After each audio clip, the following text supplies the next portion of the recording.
जब ज्ञान एक है तो शिक्षा को किसने बांटा? जब प्यास एक है तो पानी को किसने बांटा? बताओ ना माँ, हम लोगों को जातियों में किसने बांटा? जिस दिन मैं किताब लिखूंगा सबको बराबर का हक दूंगा। मैं भीमराव अंबेडकर। Thank you. क्या बात है। वो किसी ने कहा है ना, पूत के पाँव पालने में ही दिख जाते हैं। ये तो खैर पालने से काफी पहले ही बाहर आ चुके हैं, बट मुझे पूरा भरोसा है कि आगे जाके बहुत बड़े स्टार बनेंगे। Thank you. आप और भी कुछ कहना चाहते हो? इनकी स्माइल ही काफी है, सब कह दिया इनकी स्माइल ने। हाँ, okay okay okay. Thank you आयुध। अब वापस बैठ जाओ। नमस्कार, मैं जगन्नाथ निवंगुणे और आप मुझे देख रहे हैं वायरल बॉलीवुड में।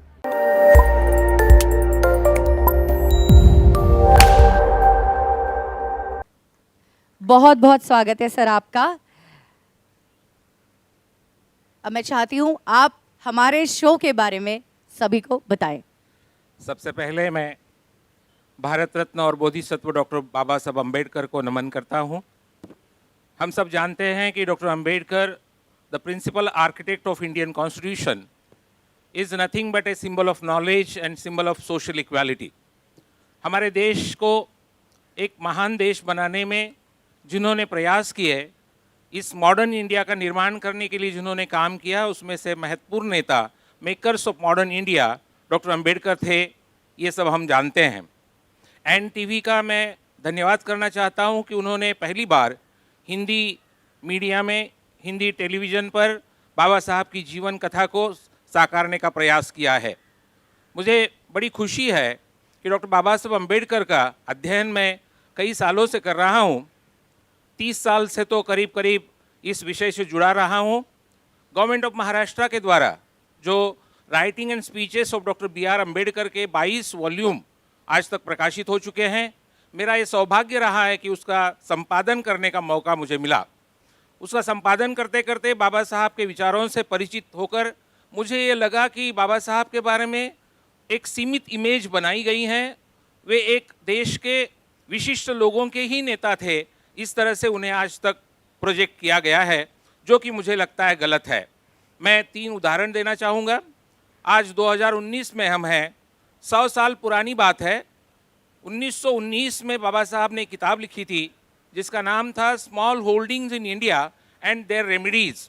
इस किताब में बाबा साहब ने उन दिनों के किसानों की हालात पर प्रकाश डाला था, जिस दौर से उस दिन के किसान गुजर रहे थे, भारत की खेती गुजर रही थी।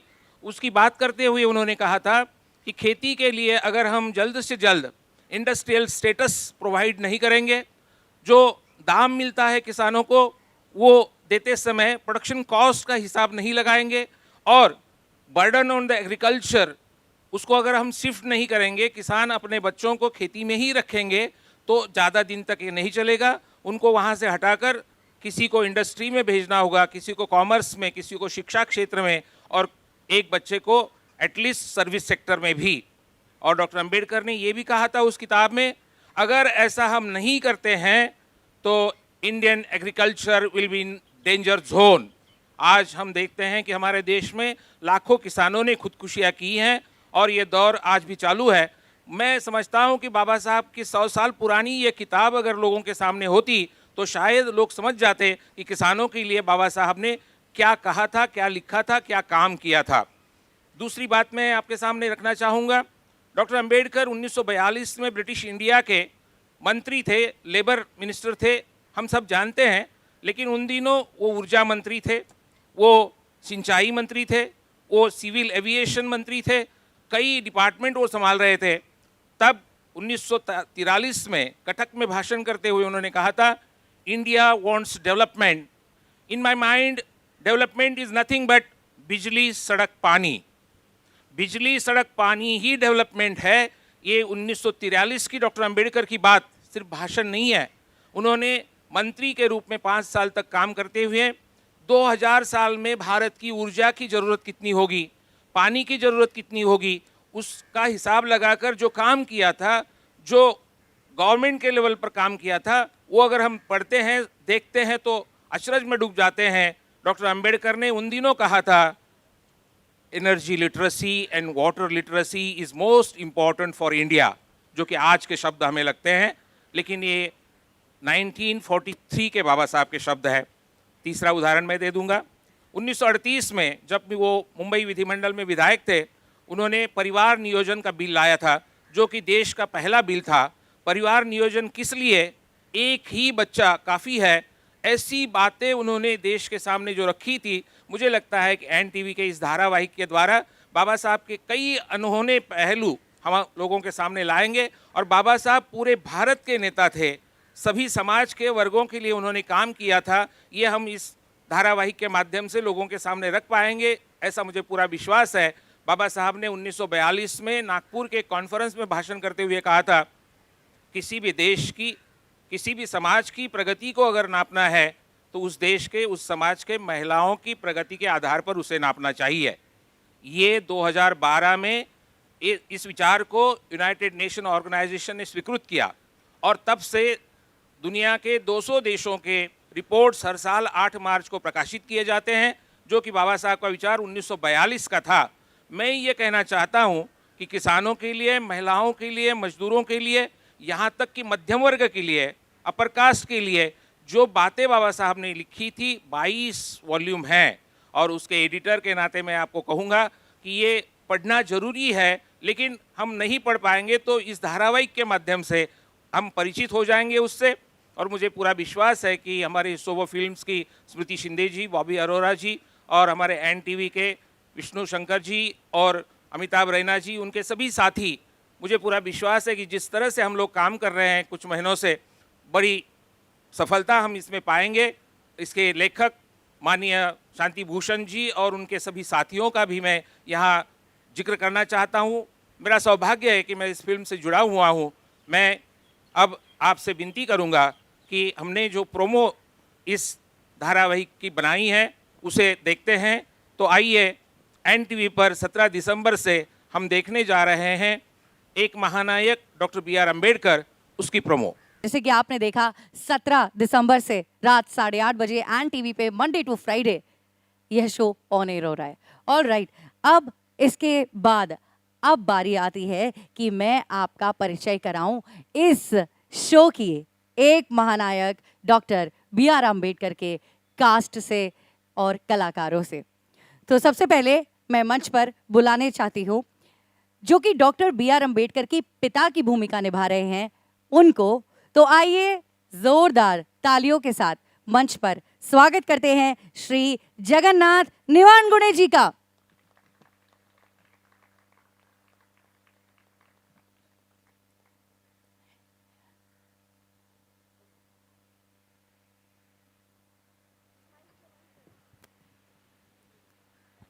और अब मैं बुलाना चाहती हूँ जो कि डॉक्टर BR अम्बेडकर की माता की भूमिका निभा रही हैं उन कलाकार को, नेहा जोशी जी को। एवरीबॉडी जोरदार तालियों के साथ मंच पर स्वागत कीजिए नेहा जोशी जी का। तालियां थोड़ी कम है, मैं चाहती हूँ थोड़ी और ज्यादा हो, मजबूत हो, तेज हो। अब मैं बुलाना चाहती हूँ उस युवा कलाकार को जो युवा अंबेडकर की भूमिका निभा रहे हैं। आइए जोरदार तालियों के साथ स्वागत करते हैं मंच पर इस बाल कलाकार का, आयुध भानुशाली।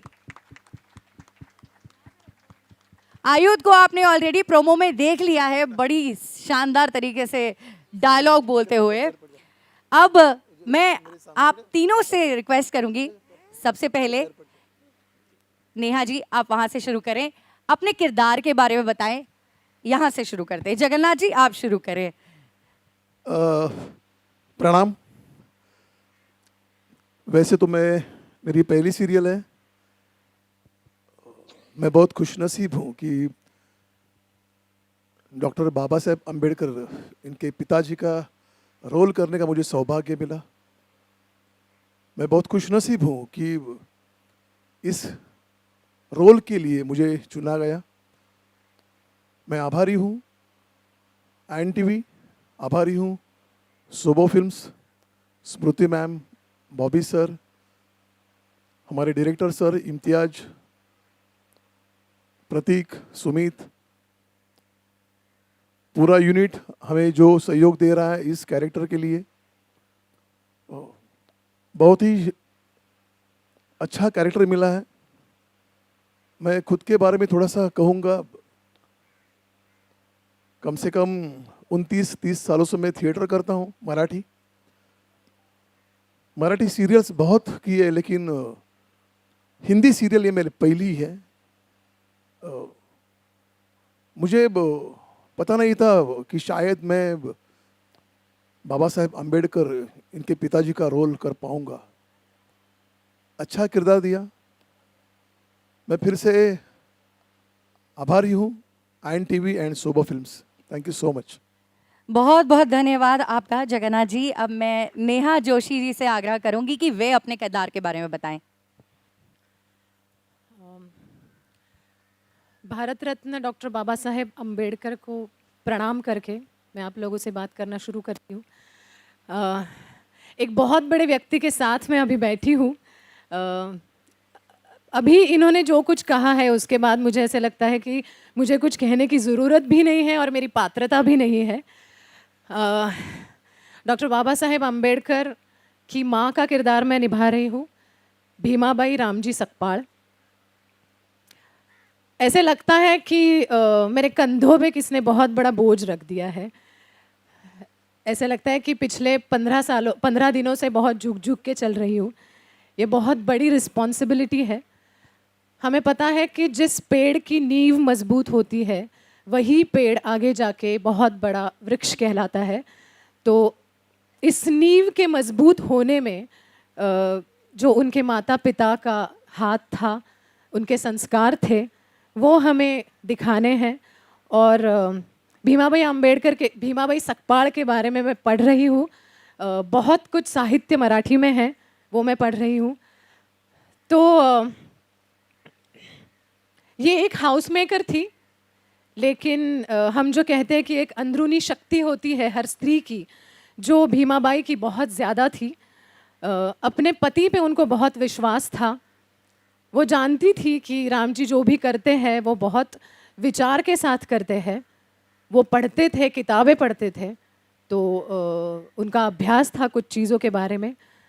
अपने बच्चों के बारे में वो बहुत ज़्यादा, अगर बच्चों के बारे में, अपने कुटुंब के बारे में कोई बात आती थी तो भीमाबाई किसी की ना मानती थी, वो अपने मन की ही करती थी। चाहे कभी कभी राम जी के साथ कुछ छोटा मोटा झगड़ा भी करना पड़े, लेकिन वो वही करती थी जो सही था। और मुझे ऐसा लगता है कि हमारे इस महानायक के जो गुण हैं, जो उन्हें उनसे माँ बाप से मिले हैं, वो माँ के चरित्र का मैं आपके सामने वो चरित्र लाने की कोशिश कर रही हूँ। अगर मैं थोड़ी सी भी इस कोशिश में कामयाब हो जाऊँ तो मुझे लगता है ये सब क्रेडिट उस भीमाबाई का है, मेरा उसमें कुछ भी क्रेडिट नहीं है। INTV की मैं बहुत शुक्रगुजार हूँ, और स्मृतिताई शिंदे और बॉबी अरोरा जी ये बहुत अच्छा शो ला रहे हैं। डॉक्टर अंबेडकर का काम तो हमारे सामने है, लेकिन एक छोटा बच्चा भीमराव रामजी सकपाल भारत रत्न डॉक्टर बाबा साहेब अम्बेडकर कैसे बना, उसकी ये जर्नी है। और मुझे ऐसे लगता है कि ये जर्नी आज की माँओं के लिए, आज के पिताओं के लिए अगर इंस्पिरेशनल हो जाए, वो थोड़ी सी भी सीख उससे ले पाए, तो मुझे लगता है कि मैं अपने समाज के लिए छोटा सा काम कर लूँगी। धन्यवाद। बहुत बहुत शुभकामनाएं आपको नेहा जोशी जी कि आप इतनी मेहनत कर रही हैं, और हम आपको बहुत जल्द देखना चाहते हैं 17 दिसंबर को। शुक्रिया। All the very best. अब बारी आती है बाल कलाकार हमारे सामने जो विराजमान है आयुध भानुशाली जी से बात करने की। आयुध, आपको कैसा लग रहा है ये कैरेक्टर प्ले करके, जरा सबको बताइए। बहुत ही अच्छा। और भी बहुत सारी चीजें बताइए, कैसा लगता है सेट पे अच्छा शूटिंग लगता करना, है। कैसा लगता है, अच्छा लगता डायलॉग बोलना कैसा लगता है? अच्छा लगता है। आपका एक फेवरेट कुछ डायलॉग है वो आप बताएंगे सबके सामने? बोला। बोलो, खड़े होके बोलो, आगे आ जाओ। एक बार तालियां हो जाए इस बाल कलाकार के लिए, इनका उत्साहवर्धन करना हमारे लिए बहुत जरूरी है। आयुध सेंटर में आ जाओ, आ जाओ एकदम जोर से। जो डायलॉग आपको पसंद है ना वो बोलिए बढ़िया से। हाँ। जब ज्ञान है तो शिक्षा को किसने बांटा, जब प्यास से क्या तो पानी को किसने बांटा, बताओ ना माँ, हम लोगों को जातियों में किसने बांटा? जिस दिन मैं किताब लिखूंगा सबको बराबर का हक दूंगा। मैं भीमराव अंबेडकर। Thank you. क्या बात है, वो किसी ने कहा है ना, पूत के पाँव पालने में ही दिख जाते हैं। ये तो खैर पालने से काफी पहले ही बाहर आ चुके हैं, बट मुझे पूरा भरोसा है ये आगे जाके बहुत बड़े स्टार बनेंगे। Thank you. आप और भी कुछ कहना चाहते हो? ये स्माइल ही काफी है, सब कह दिया इनकी स्माइल ने। हाँ okay okay. Okay thank you आयुध। अब वापस बैठ जाओ। ओह कितना प्यारा मोमेंट था। थैंक यू आयुध, थैंक यू सो मच। और आप सभी का बहुत बहुत धन्यवाद, आप यहीं रहिए। अब अभी हमने आपको मिलाया एक महानायक डॉक्टर B.R. अंबेडकर के परिवार से, उनकी माताजी से, पिताजी से, और जो उनका युवा बाल कलाकार का किरदार प्ले कर रहे हैं उनसे। अब बारी आती है हम आपसे उनका परिचय कराएं जो एक महानायक डॉक्टर B.R. अंबेडकर का किरदार निभा रहे हैं। मैं चाहूंगी कि आप सब जोरदार तालियों के साथ मंच पर स्वागत करें प्रसाद जवादे जी का।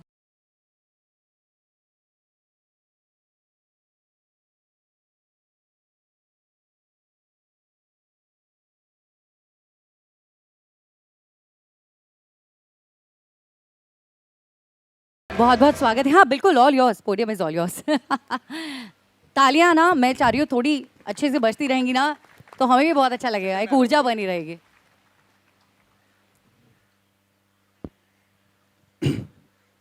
सेंटर में आ जाओ।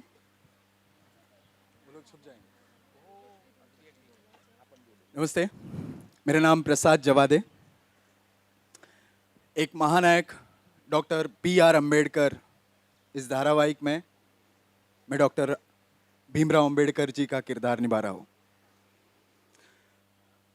बहुत ही गर्व महसूस होता है, एक ऐसे इंसान जिन्होंने अपनी 5 साल की उम्र से लेकर अपनी पढ़ाई तक और उसके बाद भी एक विशिष्ट जाति के लिए लड़ते रहे, जिन्होंने 2 साल 11 महीने 17 दिन बैठकर हमारे इस देश का संविधान लिखा, जो केवल किसी एक विशिष्ट जाति के लिए नहीं बल्कि एक देश, एक भारत के लिए लड़ते रहे। उस महानायक का किरदार निभाने का आज मुझे मौका मिला है। मैं अपने आप को बहुत ही भाग्यशाली समझता हूं। एक महानायक डॉक्टर B.R. अंबेडकर इस धारावाहिक से आपको बाबा साहेब अंबेडकर की जीवनी का सफर 5 साल की उम्र से लेकर अंत तक आप सबको रूबरू किया जाएगा। मैं हमारे इस शो के निर्माते स्मृति सुशील कुमार शिंदे जी और बॉबी सर, NTV के हेड अमिताभ रैना जी और विष्णु शंकर जी और हमारे डायरेक्टर इम्तियाज़ पंजाबी जी और हमारे राइटर हरी नरके जी, इन सबको तहे दिल से शुक्रिया अदा करना चाहता हूँ कि वो उस मुझे लायक समझे। और मैं आप सबको आश्वासन देता हूँ कि मैं इस रोल को पूरे जी जान से निभा सकूँ। बहुत बहुत शुक्रिया। और अंत में मैं इतना ही कहना चाहूँगा जो डॉक्टर बाबा साहेब अंबेडकर अंत तक कहते रहे कि हम पहले भारतीय हैं, बाद में भारतीय है और अंत तक केवल भारतीय ही है। जय भारत, जय भीम। मैं चाहती हूँ एक बार आप सभी हमारे साथ बोले जय भारत जय भीम। जय भारत, जय भीम। धीरे था, एक बार और, जय भारत जय Bhim. Thank you, thank you, thank you so much Prasad ji, आपका बहुत बहुत धन्यवाद और आपको भी शुभकामनाएं इस शो के लिए। तो अब आप मिल चुके हैं हमारे शो की पूरी स्टार कास्ट से, सारे कलाकारों से। अब बारी आती है कि हम आपका इंट्रोडक्शन करवाएं, हम आपके परिचय करवाएं उनसे जिन्होंने ये भव्य शो का निर्माण किया है। तो अब मैं ऑन स्टेज बुलाने जा रही हूँ और आप सभी से अनुरोध करती हूँ कि जोरदार तालियों के साथ स्वागत करें हमारे प्रोड्यूसर्स का, सोबो फिल्म से स्मृति सुशील कुमार शिंदे जी और बॉबी अरोड़ा जी का। कम ऑन एवरीबॉडी, तालियां तालियां, तालियों में जोर आ चाहिए, थोड़ा शोर भी होना चाहिए, तभी अच्छा लगता है। बहुत बहुत स्वागत है स्मृति जी आपका, बॉबी अरोड़ा जी आपका। अब मैं माइक आपको देती हूँ। आपने एक ऐसे विषय को चुना है जिसे देखने के लिए, क्योंकि जैसे मैं जानती थी कि पुराने लोगों को तो बाबा साहेब के बारे में काफ़ी कुछ पता है, पर जो आज की युवा जनरेशन है उन्हें भी जानने का पूरा हक है, क्योंकि हम पढ़ते कितना है वो तो नहीं पता, पर आई एम वेरी श्योर इस शो के द्वारा बाबा साहेब के बारे में कि उन्होंने हमारे देश के लिए क्या क्या किया है सबको पता लगेगा। और आप दोनों को बहुत बहुत धन्यवाद ऐसा सब्जेक्ट टीवी पे लाने के लिए। I would like to give it over to Smriti ji and then Bobby ji. Please tell us about this show. नमस्कार। बॉम्बे के बाहर से जो आए हैं उनका यहाँ पे स्वागत, और जो बॉम्बे के हैं welcome to the set of एक महानायक डॉक्टर बाबा साहेब अम्बेडकर। काफ़ी कुछ ऑलरेडी कहा गया है शो के बारे में, लेकिन जितना कहूँ उतना कम है। और हमारे लिए भी एज प्रोड्यूसर्स, बॉबी अरोरा जी, मैं, हमारे लिए भी एक ये डिस्कवरी जर्नी है फ्रैंकली स्पीकिंग, क्योंकि जितना हम पढ़ते हैं उससे कई ज़्यादा उनके बारे में लिखा गया है, और जिनका हमको अब तक जब हमने शो हाथ में लिया है तब हमको पता चला है कि उनका जीवन हम जितना सुनते हैं उससे कितना बड़ा एक स्ट्रगल था। हम ये शो इसलिए I am very thankful to N TV and Vishnu Shankar and Amitabh Raina for allowing us to bring this in front of all of you all, and I think it's a huge responsibility और बहुत बड़ी जिम्मेदारी है, but it's a huge matter of pride for us to present this show to you. Thank you so much. मैं ज़्यादा कुछ नहीं कहूँगी क्योंकि काफ़ी सारा ऑलरेडी कह गए यहाँ पे ऑन द कॉन्सेप्ट, और किसी के लिए ये शो एज अ कॉन्सेप्ट अनजान नहीं है। तो आप देखिए, अभी जैसे ही एयर होता है 17 तारीख को 8:30 बजे एन टीवी पे, आप देखिए सब लोग।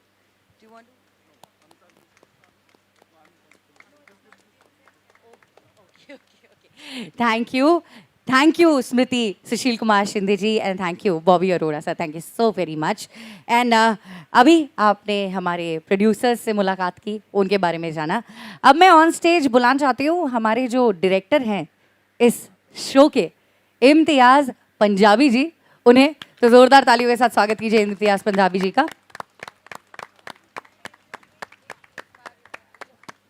एक और चीज़ मैं यहाँ पे ऐड करना चाहूँगी कि जो इम्तियाज़ पंजाबी जी और हमारे शांति भूषण जी जो लिख रहे हैं, सर आइए, आप आइए। नहीं आइए, बहुत ज़रूरी है, मेरे लिए बहुत ज़रूरी है, प्लीज़ आइए। बहुत प्यार से लिख रहे हैं ये कहानी, उनके बिना हम कुछ नहीं कर सकते।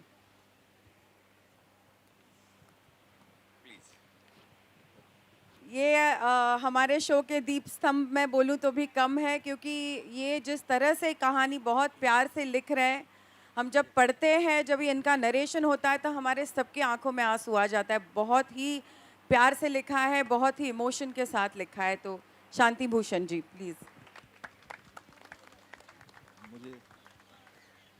मुझे बोलना कम आता है, लिखना ज़्यादा आता है,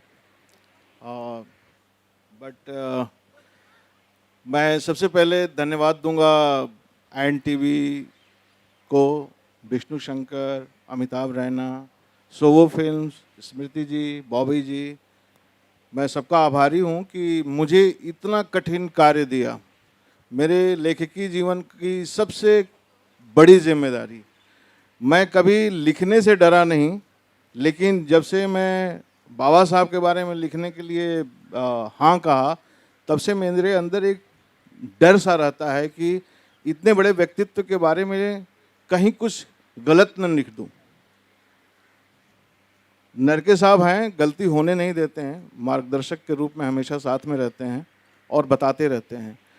बाबा साहब के बारे में जितना सभी लोग, देश के लोग जानते हैं, उतना मैं भी जानता था। चूँकि शिक्षक का पुत्र हूँ तो थोड़ा सा ज़्यादा जानता था। मेरे पिताजी बताया करते थे कि बाबा साहब बहुत पढ़े लिखे इंसान थे, बहुत टैलेंटेड थे।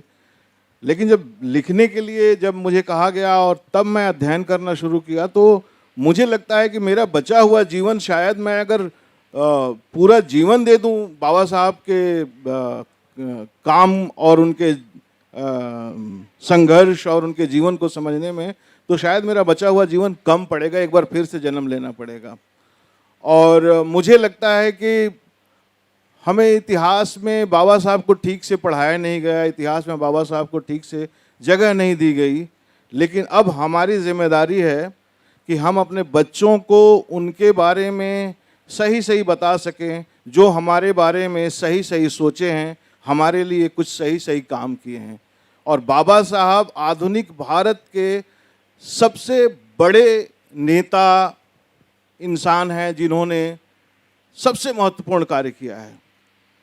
देश की आज़ादी के लिए बहुत लोग लड़ रहे थे, बाबा साहब को भी आज़ादी चाहिए थी और वो लड़ रहे थे, लेकिन उनको सिर्फ सत्ता परिवर्तन नहीं चाहिए था, उनको सामाजिक परिवर्तन चाहिए था। और सामाजिक परिवर्तन के लिए लड़ना आसान नहीं था। बाबा साहब अकेले लड़ रहे थे, जबकि पूरा देश अंग्रेजों से लड़ रहा था। बाबा साहब अंग्रेजों से भी लड़ रहे थे और इस देश की सामाजिक व्यवस्था से भी लड़ रहे थे, और बाबा साहब उसमें जीते, विजयी हुए। उनकी लड़ाई का परिणाम है कि आज हम इस तरह का भारत देखते हैं। शायद बाबा साहब नहीं होते, अंग्रेज चले गए होते, दूसरे टाइप के अंग्रेज आ गए होते, और हमारे देश की सामाजिक स्थिति वही होती जो हम हजारों सालों पहले की सुनते हैं। बाबा साहब ने मनुष्यों के भेद को मिटाने की लड़ाई लड़ी और उसमें काफ़ी हद तक सफल रहे। हम इस धारावाहिक को लिखते समय यही सोचते हैं कि बाबा साहब के बारे में बात करने से शायद आने वाली पीढ़ी उनके जो रह गए सपने, जो अधूरे सपने हैं, उसको पूरा करने के बारे में सोचे। अगर एक लड़का भी इस सीरियल को देखने के बाद बाबा साहब के विचारों से प्रभावित होकर बाबा साहब के पथ पे चलेगा, तो लगेगा कि हम लोगों का प्रयास सार्थक हुआ है। बाकी नरके साहब और मेरे सारे दोस्तों ने जो कहा वो बहुत है, और मैं फिर से कहता हूँ, मैं लिखना जानता हूँ, बोलना कम जानता हूँ। तो आप लोग सीरियल देखिए 17 दिसंबर से, आपको बहुत मज़ा आएगा, ज्ञान मिलेगा, प्रेरणा मिलेगी, और बाबा साहब के विचारों को अपने अंदर बसा लीजिए, अपने खून में उसे घोल लीजिए, अपने संस्कार में उसको डाल लीजिए। धन्यवाद। बहुत बहुत धन्यवाद शांति भूषण जी। अब हमारे डायरेक्टर सर से अनुरोध करती हूँ इम्तियाज़ पंजाबी जी से कि कैसा रहा आपका अनुभव, और प्लीज़ हमें थोड़ा और इस शो के बारे में बताएं। अनुभव तो बहुत अच्छा रहा। बचपन से हमने जो सीखा तो सिर्फ यही सीखा था कि उन्होंने कॉन्स्टिट्यूशन लिखा है।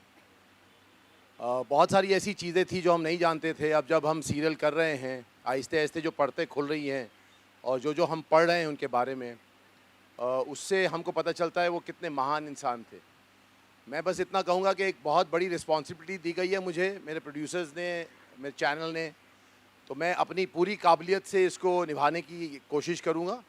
और बाकी आप लोग फिर एपिसोड वगैरह देख के बताइएगा कि हम कितने सफल हुए हैं इसमें। And I hope you all will enjoy the show and you will enjoy it in the sense that you will learn a lot from the show. Thank you so much. बहुत बहुत धन्यवाद डायरेक्टर साहब। अब हम बहुत खुशकिस्मत है कि हमारे बीच में एक और जानी मानी पर्सनालिटी है जिन्हें मैं मंच पर बुलाना चाहूँगी। देवियों और सज्जनों, जोरदार और शोरदार तालियों के साथ मंच पर स्वागत कीजिए programming head NTV Shri Amitabh Raina ji का। तालियां तालियां तालियां तालियां, कम ऑन, रुकनी नहीं चाहिए। देखिए तालियां सेहत के लिए भी अच्छी होती है, तो बिल्कुल बिल्कुल कंजूसी नहीं तालियों में। बहुत बहुत स्वागत है सर आपका।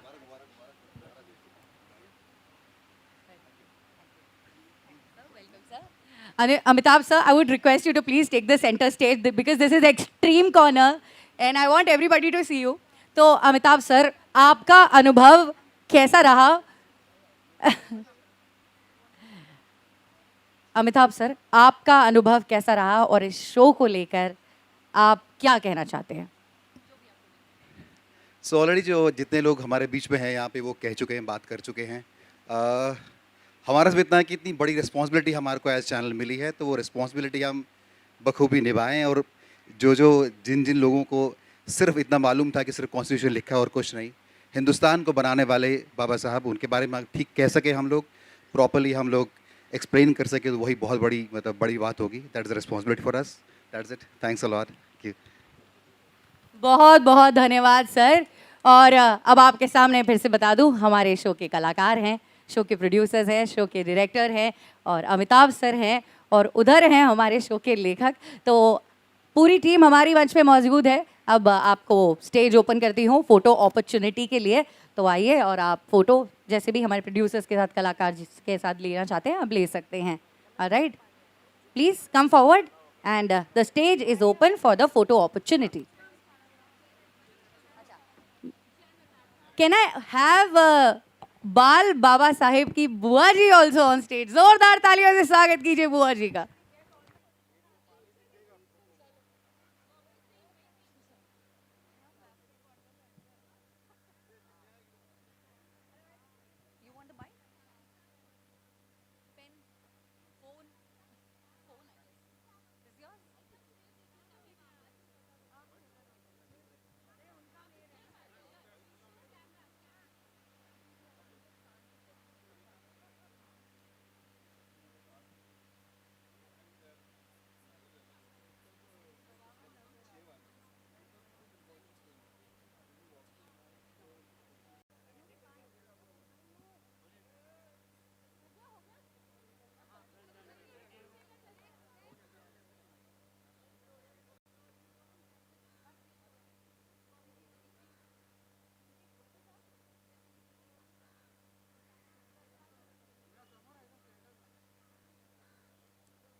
तो भाई ये फोटो तो कर यहाँ फोटो करूया मग येऊ दे त्याला ओके लुक या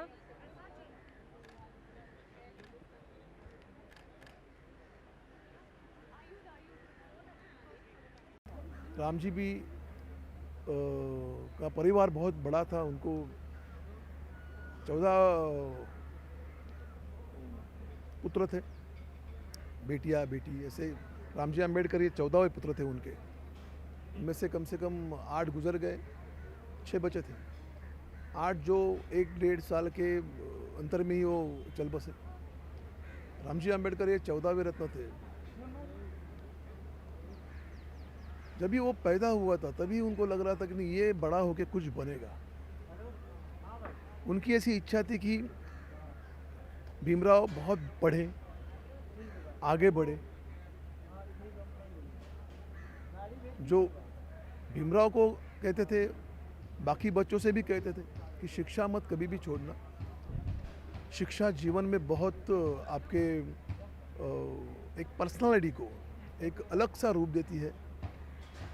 अभी डॉक्टर बाबा साहब अम्बेडकर ने समाज के लिए जो भी किया वो सबको मालूम है, लेकिन उनके पिताजी ने क्या किया था ये किसी को मालूम नहीं है। और इसी का ये सीरियल है, वो इसी की जर्नी है कि 5 साल से लेके बाबा साहब अम्बेडकर होने का ये बहुत बड़ा एक लंबा रास्ता है जो हमें सीरियल के माध्यम से तय करना है।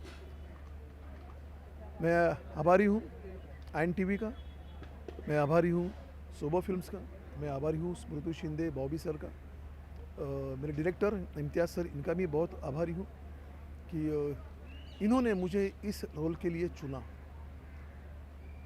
Thank you so much. Audience के लिए क्या कहना चाहिए इस सीरियल को देखने के? मैं पहली बात ये कहना चाहता हूँ कि ऑडियंस की आप पहला ये जी का पैक जो है वो सब्सक्राइब कीजिए, INTV देखिए, क्योंकि आप ये बहुत बड़े किताब है। कोई 14 खंड है, कोई 7 भाग है, कोई 21 भाग है। आप अगर पढ़ नहीं सकते तो कम से कम ये सीरियल ज़रूर देखिए।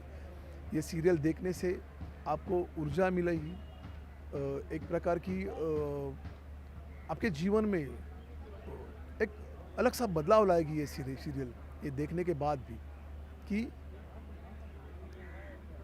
जिस प्रकार से अम्बेडकर की जो ये जर्नी जा रही है आपको देखना चाहिए।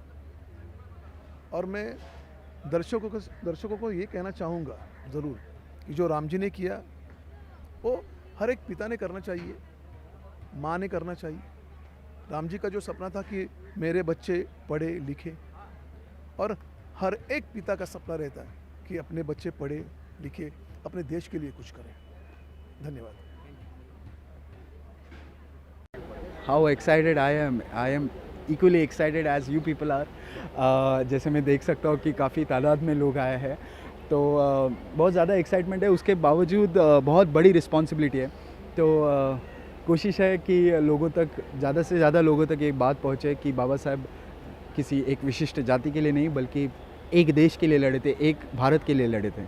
तो ये मानस है कि बाबा साहब के विचार, बाबा साहब का आचरण, बाबा साहब का दैनंदिन जीवन लोगों तक पहुंचा सके, इसलिए ये धारावाहिक करने का सोचा है। और तो जब आपने स्क्रिप्ट पढ़ी, एक्चुअली उसमें एक दमदार चीज़ तो थी कि बहुत बड़ा नायक है। बिल्कुल। उसमें कुछ चीज़ें हैं कि जो हम पहले भी देख चुके हैं, बट इसमें और एडिशन में क्या देखने मिलेगा अलग? देखिए, बाबा साहब के ऊपर फिल्में बनी हैं, बाबा साहब अम्बेडकर जी के ऊपर आज तक कोई भी हिंदी GEC पे कोई भी धारावाहिक नहीं बना है। तो मुझे लगता है कि उनका जीवन इतना बड़ा है, उनके जीवन कार्य इतने बड़े हैं कि वो किसी भी एक 3 घंटे के फिल्म में या 6 घंटे या 10-15 घंटे के फिल्म में भी नहीं दिखा सकते, बल्कि इनका जीवन प्रवास केवल एक धारावाहिक के द्वारा ज़्यादा से ज़्यादा लोगों तक रंजक तरीके से पहुंचा जा सकता है। तो इसीलिए लगता है कि धारावाहिक ये ऐसा मीडियम है जो उनका जीवन प्रयास को पूरा न्याय कर सकेगा।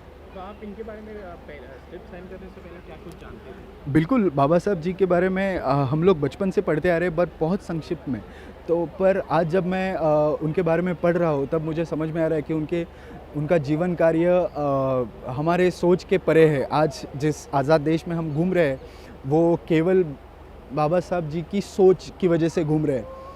अब आज सोच भी नहीं सकते कि अगर आपको आज के तारीख में कहा जाए कि ये पानी को हाथ नहीं लगा सकते, तो हम लोग बहुत चौकन्ने हो जाएंगे। पर उस दौरान, उस वक्त पे उन्होंने इन सारी चीज़ों में से गुजरे हैं, उसके बावजूद इतनी सारी पढ़ाई की है, इतनी सारी डिग्रियां हासिल की है और भारत का संविधान लिखा है।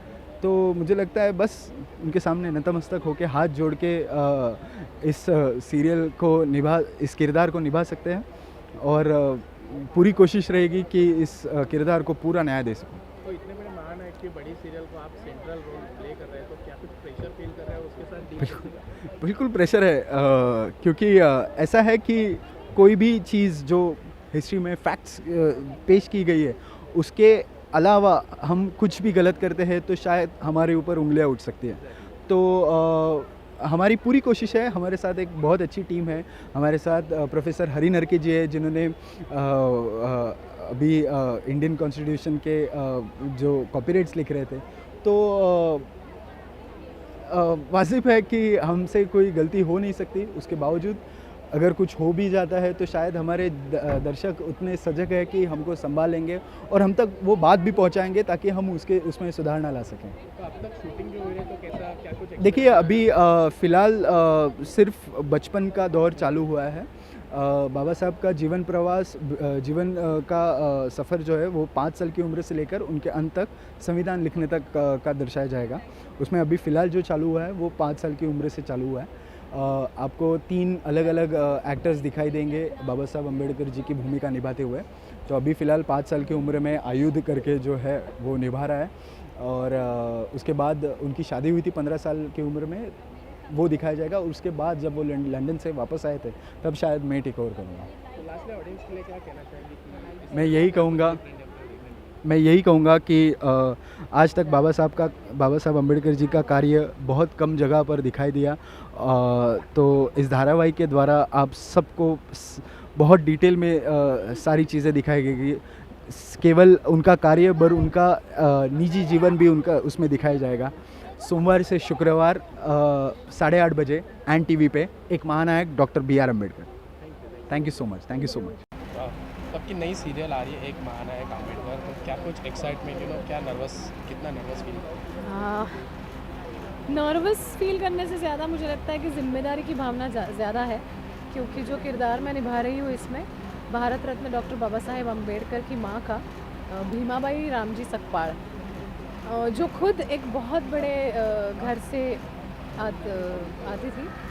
उनके जो पिताजी थे मुरबाड़कर, वो सूबेदार थे और घर बहुत बड़ा घर था और बहुत ही बड़े घर से ये लड़की आती थी। और जब भीमाबाई छोटी थी तो वो बहुत बातें करती थी, बहुत मस्तीखोर थी। वो अपना कहना, अपना बोलना सच करती थी और जो सही है उसके लिए वो हमेशा लड़ती थी। उसके लिए बचपन में अपने माँ बाप से उन्होंने थोड़ा सा मार भी खाया है, लेकिन उसके बावजूद भी जैसे हम कहते हैं मराठी में कहते हैं कि मूळ स्वभाव जाईना, जो भी आपका कैरेक्टरिस्टिक्स है, जो भी आपका बिहेवियर है बचपन से, जो वो ऐसे आसानी से जाता नहीं है। उस तरह से शादी के बाद भी भीमा बाई ऐसी ही रही। उनके जो पति थे राम जी, वो उन्हें किताबों का बहुत शौक़ था, वो बहुत सारी किताबें पढ़ते थे। वो जो भी कुछ कहते थे करते थे उसके पीछे एक निश्चित विचार होता था, तो इसकी भीमा बाई को पूरी तरह से जानकारी थी। लेकिन जब बात उनके बच्चों की आती थी, उनके पति की आती थी, उनकी जो ननद थी मीरा ताई, उनकी आती थी, तब वो किसी का कहा नहीं सुनती थी, वो बस अपने मन की ही करती थी। जो अपने बच्चों के लिए, अपने परिवार के लिए सही है वो वही करती थी, और वो करने के लिए अगर राम जी से भी उनको थोड़ा सा पंगा लेना पड़े तो वो लेती थी।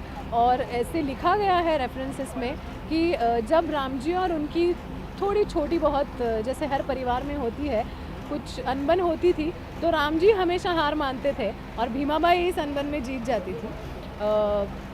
अपने बच्चों से बहुत ज़्यादा प्यार था, ख़ास करके जो उनका सबसे छोटा बच्चा था जो भीमराव अंबेडकर, उनके प्रति तो उनके मन में बहुत ज़्यादा प्यार था।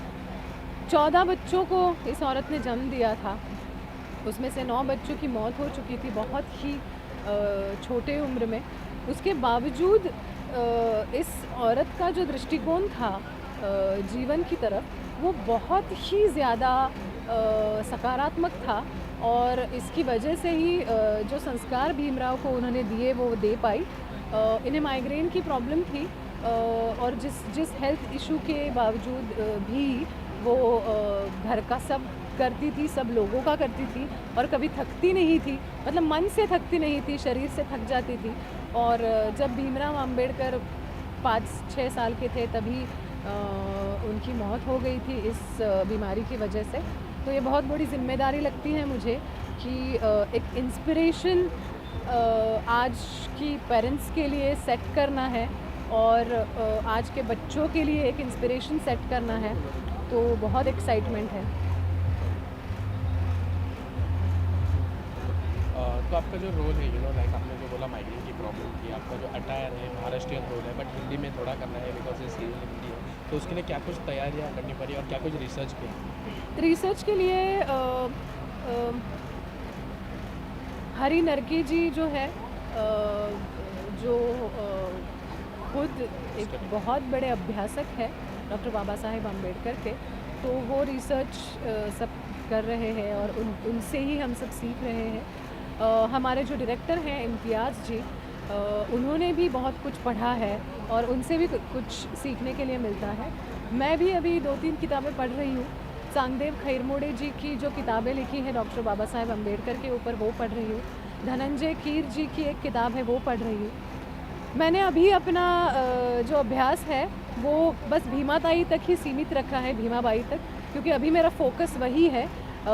एक बार ये किरदार निभा कर मैं ख़त्म कर लूँ तो मुझे वो पूरी किताब ज़रूर पढ़नी है, क्योंकि स्कूल के हिस्ट्री में जो भी बाबा साहेब के बारे में हमने पढ़ा है वो बहुत ही थोड़ा है, लेकिन अगर बाबा साहेब के बारे में पढ़ने की, जानने की मैं ठान लूँ तो मुझे लगता है कि मेरा ये जीवन उसके लिए अधूरा रह जाएगा। ये अटायर जो है, ये this is a typical Maharashtrian attire जो मुझे बहुत ज़्यादा अच्छा लगता है, और I think this is the most comfortable attire. मैं और कुछ प्रोजेक्ट्स कर चुकी हूँ जिसमें मैंने नवारी साड़ी पहनी है, तो इस अटायर के बारे में मुझे कोई डिस्कम्फर्ट नहीं है। बस बॉडी लैंग्वेज कुछ उस पे काम करने की कोशिश कर रही हूँ, कुछ मेंटल साइकोलॉजिकल चीज़ों पे काम करने की कोशिश कर रही हूँ। जिस औरत के 14 डिलीवरीज़ हो चुकी है वो किस तरह से ऑपरेट होगी, लेकिन उसके बावजूद भी उस ज़माने में जहाँ पे मशीन्स नहीं थे, गैजेट्स नहीं थे, सब काम खुद करने पड़ते थे, तो वो चंचलता, फ्लेक्सिबिलिटी इनमें होनी चाहिए। लेकिन इनको माइग्रेन की प्रॉब्लम भी थी, तो इनका चेहरा कैसा होता होगा जब वो बीमार रहती होगी, इनकी आंखें कैसी होती होंगी, क्योंकि जब माइग्रेन का प्रॉब्लम शुरू होता है तब सिर दर्द होने लगता है, आधा चेहरा आपका दर्द होने लगता है और आप सोच भी नहीं सकते इस तरह से वो दर्द होते रहता है कई घंटों तक। तो उसके बाद एक इंसान की आंखें कैसी होगी, वो किस तरह से बात करेगा, इस पे हम कुछ काम कर रहे हैं। इम्तियाज़ जी का बहुत बड़ा सहयोग है इस काम में और मेंटली फिज़िकली एक माँ होने की कोशिश कर रही हूँ, जो माँ असल में मैं नहीं हूँ, लेकिन मदरली फीलिंग तो हर एक इंसान में होती ही है। तो मैं ढूंढने की कोशिश कर रही हूँ कि किन घटनाओं में किन लोगों के साथ मुझ में वो मदरली फीलिंग आती है और मैं किस तरह से इस किरदार को निभाने में उसका उपयोग कर सकूँ। लास्टली ऑडियंस के लिए क्या कहना चाहिए?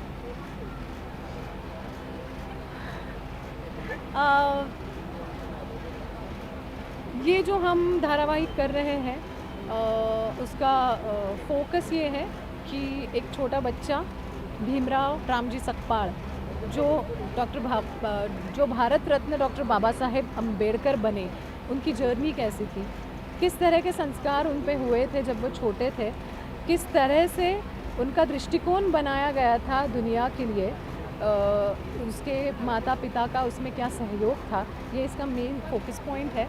तो मुझे लगता है कि आजकल के ज़माने में जब बच्चे डिजिटल चीज़ों में खोने लगे हैं, मोबाइल्स में और टीवी में खोने लगे हैं, तो उनको खींच के वापस रियलिटी में लाने के लिए शायद ये कि ये ज़रिया हो सकता है।